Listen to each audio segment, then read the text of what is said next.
প্যারিসের শাটল থিয়েটারে আলো ঝলমলে মঞ্চে সোমবার রাতে ইতিহাস গড়লেন ফরাসি তারকা ওসমান ডেম্বেলে। একসময় যাকে বলা হতো উশৃঙ্খল, প্রতিভার ভারে ক্লান্ত, সোশ্যাল মিডিয়ার নানা ট্রল আর ব্যর্থতাকে পেছনে ফেলে সে ওসমান ডেম্বেলে এখন বিশ্বসেরা।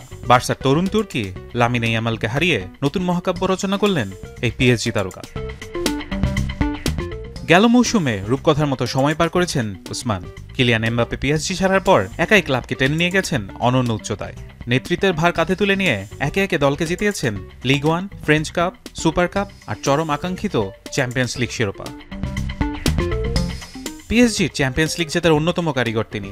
পুরো মৌসুমে 34 গোলের পাশাপাশি করেছেন 14টি অ্যাসিস্ট। 21 শতকে করিম বেনজেমার পর দ্বিতীয় ফরাসি ফুটবলার হিসেবে জিতেছেন এই খেতাব। এবার দেম্বেলের প্রধান প্রতিদ্বন্দ্বী ছিলেন বার্সেলোনার নতুন sensation Lamine Yamal. Ballon d'Or খেতাব না জিতলেও টানা দ্বিতীয়বারের মতো জিতে নিয়েছেন অনূর্ধ্ব 21 সেরা খেলোয়াড়ের পুরস্কার কোপা ট্রফি।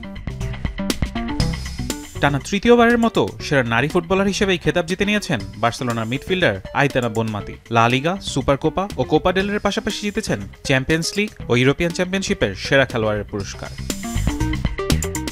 ফরাসি জায়ান্ট পিএসজিকে প্রথমবারের মতো ইউরোপ সেরার মুকুট এনে দেওয়া স্প্যানিশ কোচ লুইস এনরিকে জিতেছেন মর্যাদাপূর্ণ ইউহান ক্রুইফ অ্যাওয়ার্ড। পেছনে ফেলেছেন Napoli coach Antonio Conte, Barca coach Hansi Flick ও লিভারপুল কোচ আর্নে স্লটকে। ফুটবল বিশ্বে সেরা গোলরক্ষকের স্বীকৃতি পেয়েছেন ইতালিয়ান অধিনায়ক জিয়ানলুইজি ডোন্নারুমা। পিএসজির হয়ে গেল মৌসুমে 5টি শিরোপা জিতেছেন তিনি। লুইস এনরিকের দলের সাফল্যে অন্যতম কারিগর ডোন্নারুমা। দ্বিতীয়বার লেভিয়াসিন ট্রফি জিতে পাশে বসছেন আর্জেন্টিন তারকা গোলকিপার এমি মার্টিনেজ।